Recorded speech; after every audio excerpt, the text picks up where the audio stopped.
12 years कलयुग, शिव, सूरज, बुद्ध, विष्णु, हरिहर, ऐसे ही कुछ कॉन्सेप्ट्स हैं, चिट चैट। तो यस, पहले मैं 12 साल कलयुग का कॉन्सेप्ट बताता हूँ।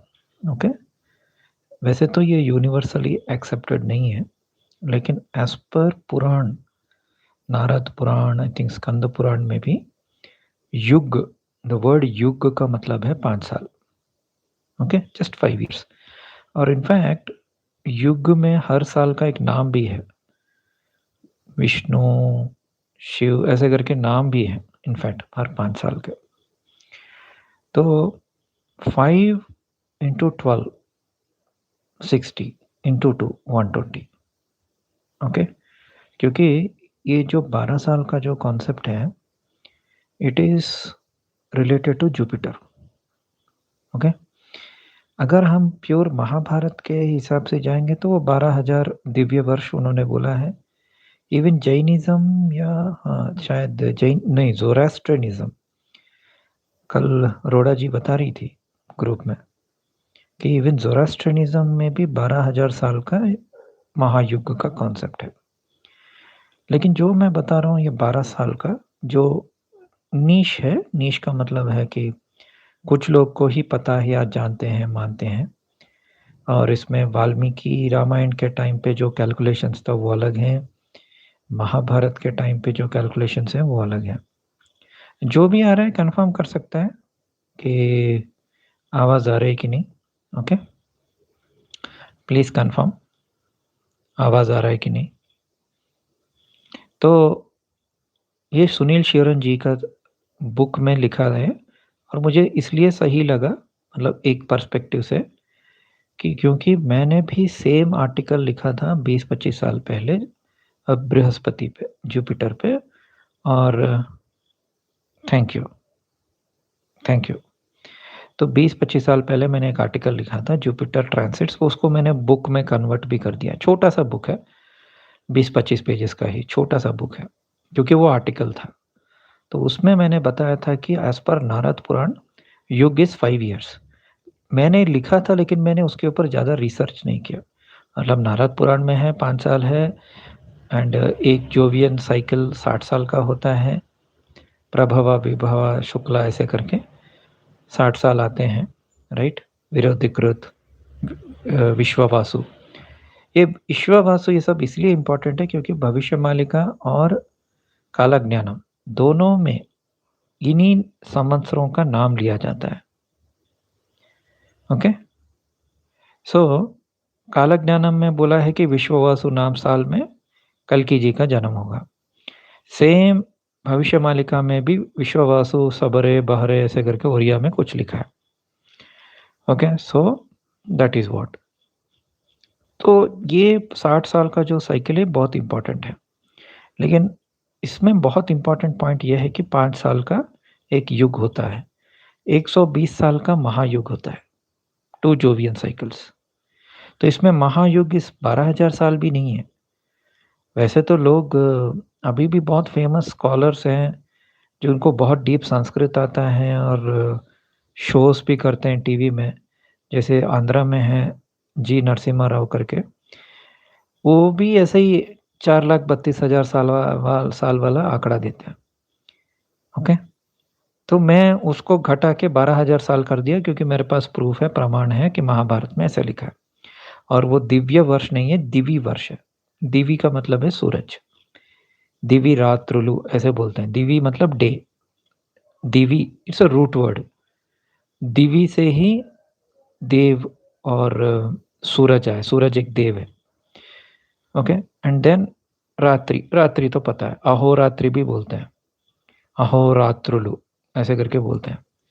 तो उसके हिसाब से तो 120 साल का ही महायुग है, and that is why you have you know 24th महायुग में श्री राम आए थे, 28th महायुग में श्री कृष्ण आए थे। अगर उन दोनों के बीच में फासला देखें तो 120 इंटू 4 480 प्लस फ्यू, मतलब फिर से 120 ईयर्स में सतयुग 48 ईयर्स, द्वापर 36, सॉरी, सतयुग 48, त्रेता 36, द्वापर 24, कलयुग 12 ईयर्स। तो परसों परसों की नरसों एक प्रकटन आया था कि बीजेपी बहुत खुश है, 12 साल उनका खत्म हुआ है। तो ये 12 साल नंबर बहुत इम्पोर्टेंट है क्योंकि कलयुग 12 साल रहता है इस मॉडल में। ये जो छोटा मॉडल जो है, जिसमें एक महायुग 120 साल का है और 120 क्योंकि सूर्यवंशी श्री राम के 17th जनरेशन, मतलब उनके 17 जनरेशन्स के बाद बृहद्बल राजा आया था और वो महाभारत में पार्टिसिपेट किया था। तो 12,000 साल वाला मॉडल में भी ये पॉसिबल नहीं है, 17वाँ जनरेशन, क्योंकि उसमें भी एक-एक राजा को 1-1 हज़ार साल जीना होगा या 800 साल, 600 साल। एंड 4,32,000 वाला मॉडल में तो भूल ही जाओ। उसमें तो एक-एक राजा को सब लाखों साल जीना होगा। तो इसलिए मुझे ये मॉडल अच्छा लगा, जहाँ 24th महायुग में श्री राम आए थे, उनसे 500-600 साल बाद बृहद्बल आए थे और बृहद्बल श्री कृष्ण यानी पांडवों के खिलाफ फाइट किया था। तो 120 साल वाला, ओके? क्योंकि नारद पुराण में मेंशन्ड है 5 साल। So this is part 1 of the video. अभी मैं जाता हूँ दूसरा पार्ट, जो है कल्कि का energy. Now the thing is, अभी मैं इस साल बता रहा था कि कल्कि का शिव एनर्जी है, सन एनर्जी है। लेकिन कल्कि का मेन एनर्जी मरकरी है, सन नहीं है। Sun is only when he is giving दंड।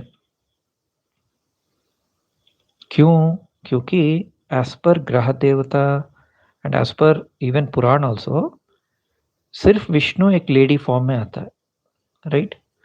विष्णु मेल में भी आता है, त्रिपुर सुंदरी में भी आता है, मोहिनी अवतार भी आता है। विष्णु इस मरकरी, मरकरी का क्या है ना कि मरकरी बहुत चेंजेबल है और इवन टेबल्स में भी ऐसे दिया गया, मैं बहुत बार दिखा चुका हूँ, जहाँ बताया गया है कि mercury is Vishnu at a ग्रह देवता लेवल एंड एट देवता लेवल इट इज़ नारायण। तो मरकरी ही नारायण है। तब सब लोग को डाउट आया, अगर मरकरी नारायण है तो सन एनर्जी क्यों कार्य कर रहे हैं? या श्री राम सन क्यों हैं? या कल्कि भी सन एनर्जी क्यों लेके आ रहे हैं? तो उसका कारण यही है कि जब बहुत ही ज़्यादा पावरफुल राक्षस होता है, ओके? मैं कंस को राक्षस नहीं मानता। उसने बहुत खराब किया, मैं मानता हूँ, ये वो, लेकिन he is not like Ravan, okay? जब बहुत ही ज़्यादा पावरफुल शक्ति है, जैसे कि रावण है, जो स्वर्गलोक को भी आक्रमण कर दिया। जहाँ तक मुझे पता है, आई मे बी रॉन्ग, कंस कोई स्वर्गलोक आक्रमण नहीं किया। जो जैसे राजा बलि, हुँ? और कुछ राजा हैं जो स्वर्गलोक, पाताल लोक, धरती लोक तीनों को आक्रमण कर लिया। तो कलिपुरुष भी ऐसा है। तो थोड़ा सन एनर्जी डोमिनेंट रहेगा कल्कि में, बट एक्चुअली कल्कि एनर्जी इज़ मरकरी, क्योंकि Mercury is Vishnu, sun is Shiva. समझ में आ रहा है? तो मरकरी एनर्जी 100% रहेगा और सन एनर्जी भी रहेगा। सन एनर्जी 100% नहीं रहेगा। क्योंकि इस साल अगर हम देखें तो पूरा Mahakal energy, after my January dream, Mahakal, Mahakal, Mahakal, Maharudra, मैंने शॉर्ट भी बनाया वीरभद्रा का। वीरभद्रा भी एक्चुअली सन के, मतलब शिव के बाल से आए थे। जब सती ने सुसाइड कर लिया, तो शिव जी गुस्सा हो गए, उन्होंने अपने बाल को फेंका, तो आई थिंक उसमें काली जी आई और वीरभद्रा आए। तो इसका मतलब क्या हुआ? सूरज का बाल यानी सूरज का तेज, क्योंकि सूरज शिव है। तो सूरज के 1000 किरणें हैं, राइट? 1000 को करोड़ कितने किरणें हैं। तो एक किरण जो है, एक क्षेत्रफल, वो है वीरभद्रा और वो जाके दक्ष यज्ञ को पूरा नाश करता है। So that is required because too much of अराचकता, too much of toxic behaviour of असुर्स, सब उनके हाथ पे चला गया। हाथियों को भी किडनैप करके एक वाइल्ड लाइफ सैंक्चुरी में डाला, आइसक्रीम बेच रहे हैं लोग। मतलब वो बोल रहे हैं कि वो हाथी को बचा रहे हैं। कौन पूछा आपको? हाथी तो अपने नेचुरल हैबिटेट में अच्छा ही था। हाथी कभी अपने एरिया को छोड़ के कहीं जाता नहीं है, वन में ही घूमता है। ये लोग ज़बरदस्ती का किडनैप करके वहाँ वांटारा में जाके उसको उसको ले जा रहे हैं और बोल रहे हैं कि वो वन रक्षक कर रहे हैं।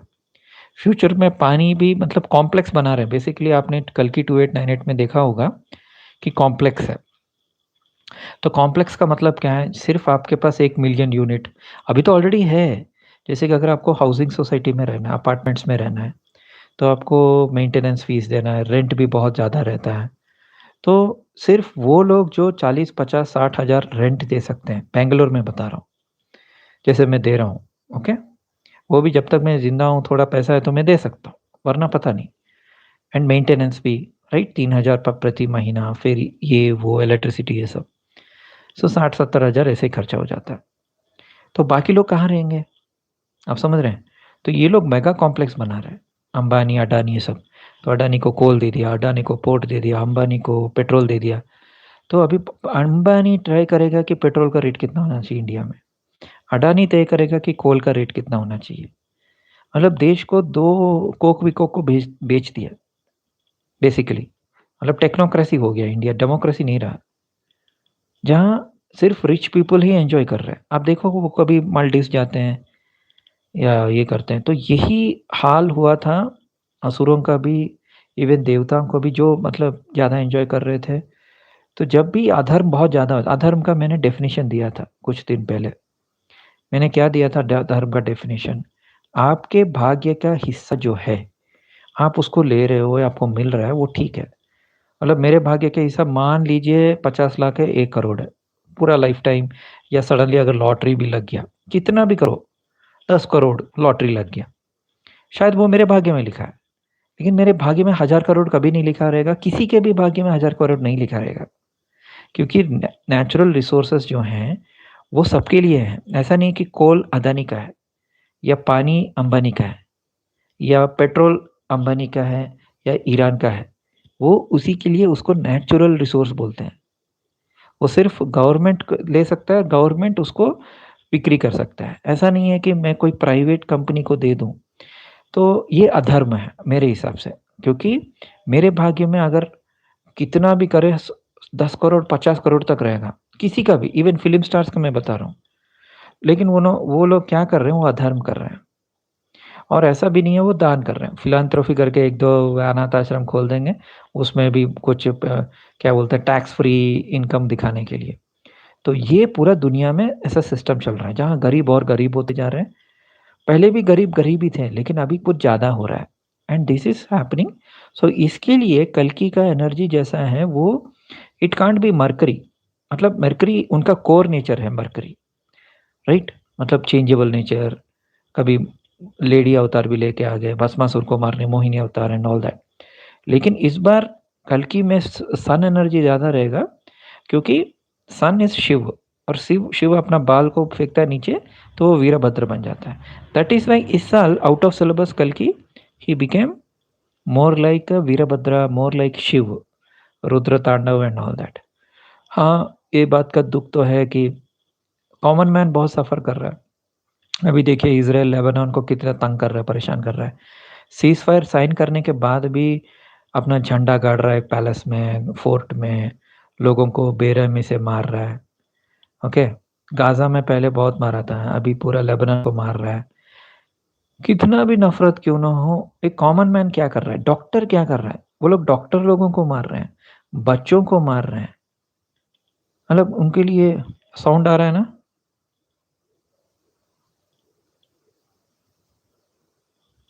अभिजीत कुमार मैं तुम्हें ब्लॉक कर रहा हूँ, ओके?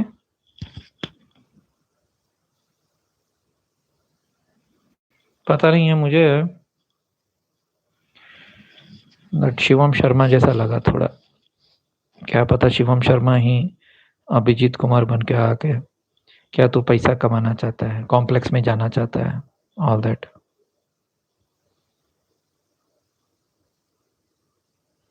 या ऑफ कोर्स, कल कल्कि अवतार से नाम रिलेटेड है ना अभिजीत का।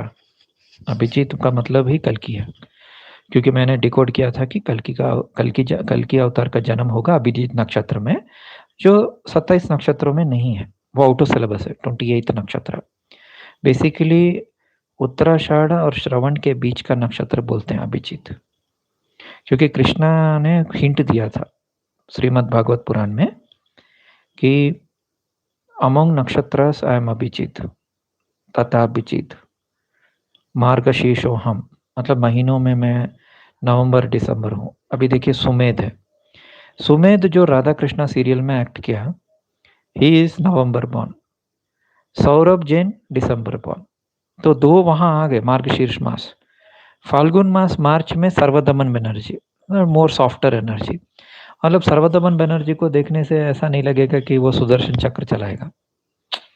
If you are getting my point, because Phalgun energy जो है ना, वो more like Shiv Parvati of softer Shiv Parvati, not the उग्र, नॉट काली रुद्र।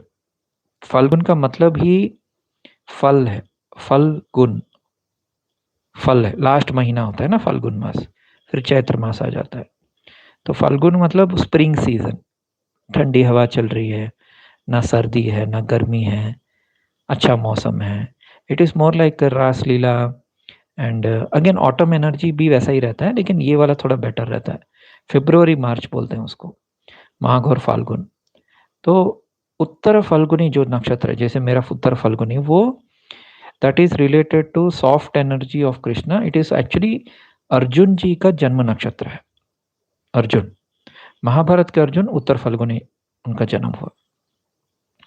शायद इसलिए मेरे पापा ने मेरा नाम पार्थ रखा, पार्थ सारथी। Okay, so that is Phalgun. And और एक माँ कृष्णा कौन थे, जून वाले कृष्णा, नीतीश भारद्वाज, वो ज्येष्ठ मास वाला। सो ज्येष्ठ is not Indra, so that Krishna is more like Indra. अगर आप पुराना महाभारत देखेंगे तो वो कृष्णा जो है Nitish Bhardwaj, he is very cunning, क्योंकि इंद्र थोड़ा कनिंग टाइप का है। समझ रहे हैं?